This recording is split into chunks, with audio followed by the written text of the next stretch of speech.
سامعین محترم اعزائے گرامی، اس فرقے کا آغاز کیسے ہوا، کس طرح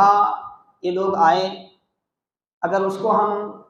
کتب احادیث میں دیکھتے ہیں، تاریخ کی اسلامی تاریخ کی معتبر کتابوں میں دیکھتے ہیں،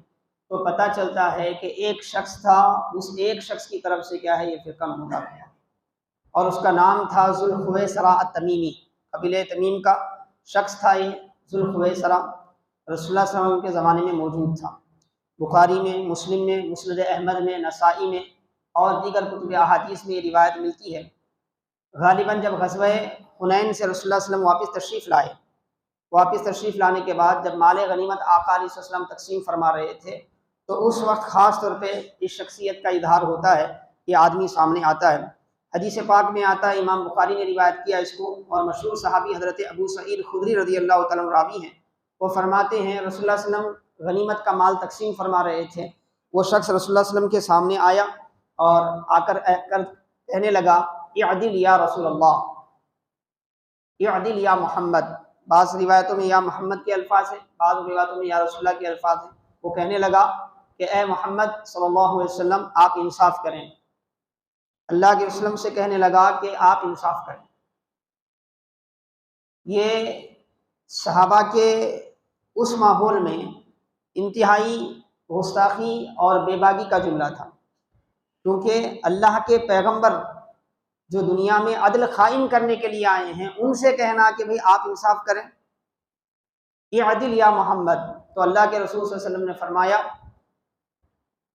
اگر میں انصاف نہیں کروں گا تو کون انصاف کرے گا؟ اگر میں انصاف نہیں کروں گا تو کون انصاف کرے گا؟ میں تو انصاف قائم کرنے کے لیے آیا ہوں، اگر میں انصاف نہیں کرتا تو نامراد ہو جاتا۔ تو حضرت عمر فاروق رضی اللہ تعالیٰ عنہ موجود تھے۔ امام بخاری فرماتے ہیں آپ نے اللہ کے وسلم سے فرمایا، یا رسول اللہ مجھے اجازت دے، میں اس کی گردن اڑا دوں گا، میں اس کی گردن قلم کر دوں گا۔ تو حضرت عمر فاروق سے آقا علیہ السلام نے فرمایا، دعو، چھوڑو،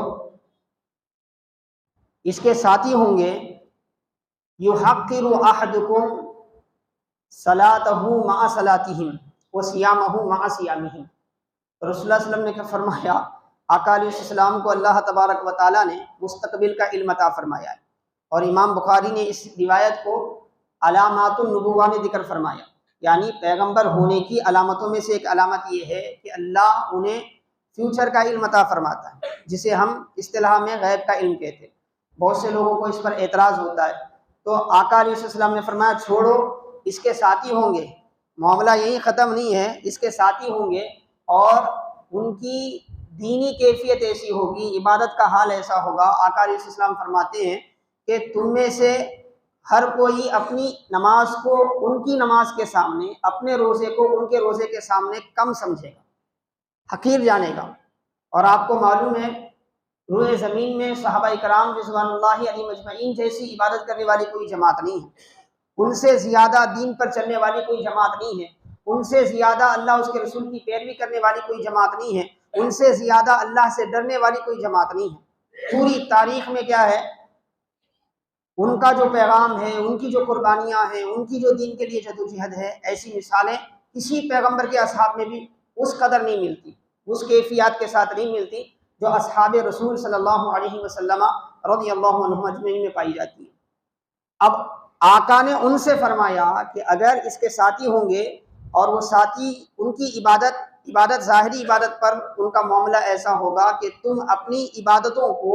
اپنی نمازوں کو ان کی نمازوں کے سامنے کم سمجھو گے، اپنے روزوں کو ان کے روزوں کے سامنے کم سمجھو گے۔ یقرؤون القرآن، وہ قرآن پڑھیں گے اتنی کثرت سے، لیکن کیا ہوگا، وہ قرآن ان کے حلق سے نیچے نہیں اترے گا۔ یمرق من الدین کما یمرق السہم من الرمیۃ۔ اس کے بعد آقا فرماتے ہیں یہ دین سے ایسے نکل جائیں گے جیسے کیا ہے، تیر شکار سے نکل جاتا ہے۔ پھر اس کے بعد اللہ کے وسلم نے اس کی نوعیت بتائی کہ دین سے ان کا کچھ بھی واسطہ نہیں ہوگا، بظاہر دیندار نظر آئیں گے مگر دین سے ان کا کوئی واسطہ نہیں ہوگا۔ تم تیر اٹھا کر دیکھو، اس میں کوئی اثر نہیں ہوگا، تم اس کا پر اٹھا کر دیکھو، اس میں کوئی اثر نہیں ہوگا۔ پھر تفصیلاً آقا علیہ السلام نے ان کے انجام کی بھی خبر دی کہ بھئی انجام کیا ہوگا،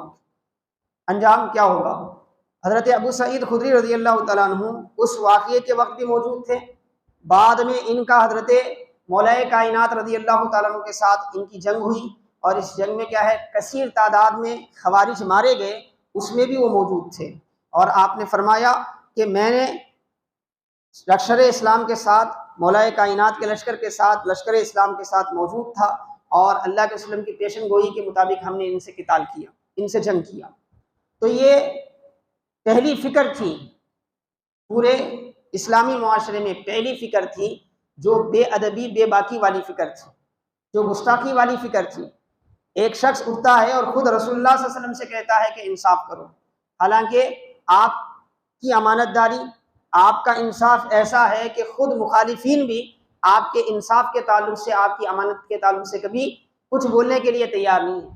40 سالہ زندگی رسول اکرم علیہ الصلوۃ والسلام کی سب کے سامنے ہے، مشرکین مکہ مخالفت کرتے تھے آپ کی دعوت کی، لیکن جب امانت رکھنے کی باری آتی تھی تو رسول اللہ صلی اللہ علیہ وسلم کے پاس ہی لا کر امانت رکھتے تھے،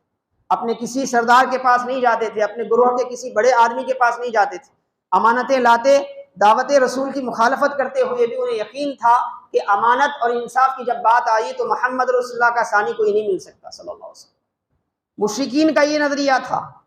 تاریخ یہ بتاتی ہے، لیکن یہ شخص اٹھا اور آقا کو کیا ہے یہ کہنے لگا، تو رسول اللہ صلی اللہ علیہ وسلم نے ان کی پیشن گوئی فرمائی۔ پھر بات ختم نہیں ہوئی، ایسے ہی معاملہ چلتا رہا، وہ ایک تھا، پھر وہ ایک انیک کو بنا دیا، پھر اس کی فکر لوگوں میں پھیلتی رہی، نتیجہ یہ ہوا کہ صدیق اکبر کا زمانہ چلا، دیگر کئی فتنے پیدا ہوئے، جس کے نتیجے میں یہ فتنہ سامنے نہیں آیا۔ پھر فاروق اعظم کا زمانہ آیا، پھر بھی یہ ابھر کر نہیں آئے۔ جب حضرت عثمان غنی رضی اللہ تعالیٰ کا زمانہ آیا تو حضرت عثمان غنی رضی اللہ تعالیٰ کے خلاف ہو گئے لوگ، فائنل میں آ کر حضرت عثمان غنی رضی اللہ تعالیٰ کے خلاف ہو گئے، اور حضرت عثمان غنی رضی اللہ تعالیٰ کو جب شہید کیا گیا تو ان شہید کرنے والوں میں یہ لوگ شامل